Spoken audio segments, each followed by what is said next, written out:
Come step back in time.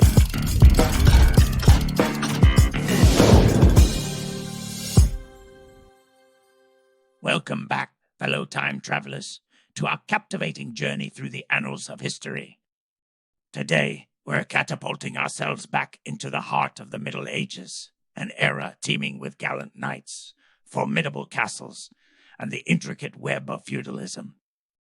This epoch, often referred to as the medieval period, stretched from the 5th to the 15th century, serving as a grand stage for profound social transformations, intense warfare, and a cultural evolution that still echoes in our world today. So, buckle up as we delve into the mysteries and marvels of this fascinating period, unearthing stories that have been etched into the sands of time. Let's start by understanding the social structure of this time. The Middle Ages were defined by a system known as feudalism. This was a hierarchical structure where the king granted land to his most important noblemen, the barons. In return, the barons pledged their loyalty and soldiers to the king. Now, let's delve a bit deeper into this. The king, being at the top of the hierarchy, owned all the land in the country, but managing all this land was a mammoth task. So he divided it among his barons, who were his trusted noblemen. This wasn't a simple gift, though. The barons had to swear an oath of fealty to the king, promising to support him by providing soldiers in times of war. This was a crucial part of the feudal contract. The barons, in turn, granted land to the knights, who were the warriors of this time. Knights were not just mindless fighters, though. They were also vassals to the barons, and they had responsibilities too. They had to serve their baron in times of war, which could mean fighting in battles, training soldiers, or even providing food and supplies for the war effort. But what about the common people, you might ask? Well, at the bottom of the hierarchy were the peasants or serfs. They were given small pieces of land to farm by the knights. In return, they had to give a portion of their produce to the knight and provide services like building roads and bridges. Feudalism was more than just a social structure. It was a way of life that dictated the relationships between people, their roles, and their responsibilities. It was a system that, for better or worse, shaped the Middle Ages and left a lasting impact everyone on the world. Welcome back to our channel. Today, we're going to delve into the fascinating world of the Middle Ages, focusing on the heroes of that era, the knights. These were not just warriors, but symbols of bravery, chivalry, and honor. So, let's get started. Knights were a crucial part of the feudal system, which was the societal structure during the Middle Ages. They were warriors, trained from a young age to fight for their baron. But what does it mean to be a knight? Let's explore. Knighthood wasn't just about fighting battles. It was a way of life, a code of conduct. Knights were expected to be chivalrous, a term that comes from the French word chevalier, meaning knight. Chivalry was a code of conduct that included virtues like bravery, courtesy, honor, and great gallantry toward women.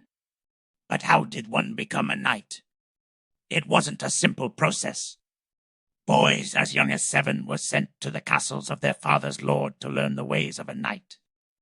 This was known as being a page. They would then graduate to become a squire, serving a specific knight, before finally, if they proved themselves, they would be knighted in a special ceremony. Knights were more than just soldiers. They were protectors of the weak, upholders of justice, and were expected to display unwavering loyalty to their lord. They were the heroes of the Middle Ages, their tales of bravery and chivalry still told today. So, the next time you hear a tale of a brave knight, remember that they were more than just warriors. They were symbols of an era, upholders of a code, and heroes in the truest sense. Thanks for joining us on this journey back to the Middle Ages.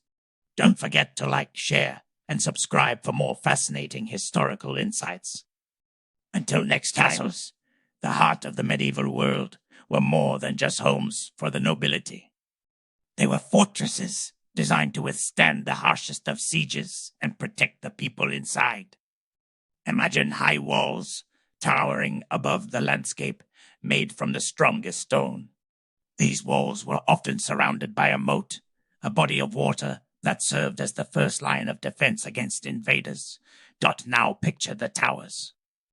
These were not just for show. They were strategic points, allowing archers and lookouts to have a clear view of the surrounding area. From these towers, arrows could be launched at enemies, and incoming threats could be spotted from miles away. And of course, we can't forget the drawbridge. This was the main entrance to the castle, and it could be raised or lowered. When it was raised, the castle was virtually impenetrable. When it was lowered, it welcomed friends and allies into the safety of the castle walls. But castles were not just military structures. They were also symbols of power and control. They dominated the landscape of the Middle Ages, serving as constant reminders of the nobility's authority. Inside these castles, decisions were made that shaped the course of nations and changed the lives of the people living under their shadow. When we think of castles, we should remember that they were more than just beautiful structures. They were homes, they were fortresses, and they were centers of power. They were the heart of the medieval world. As we step out of our time machine and back into the present, we can see how the Middle Ages shaped the world we live in today. The social structures, the knights, and the castles, they all played a part in shaping our history. Let's delve deeper into these elements. The social structures of the Middle Ages were complex and hierarchical.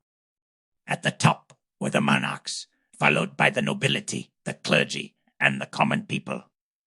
This structure influenced the way societies were organized for centuries, and remnants of it can still be seen today in our modern societies. Knights were not just warriors, but also important social figures. They were bound by a code of chivalry, which included values like honor, courage, and protection of the weak. These values have transcended time and are still admired and respected today. Castles, on the other hand, were not just grand structures, but also served as fortresses and symbols of power. They were architectural marvels of their time, and their designs influenced modern architecture in many ways. Today, they stand as a testament to the engineering prowess of the Middle Ages. The next time you see a castle or hear a tale of a brave knight, remember the Middle Ages and the world they created. It's a fascinating period of history that continues to influence our world in ways we might not even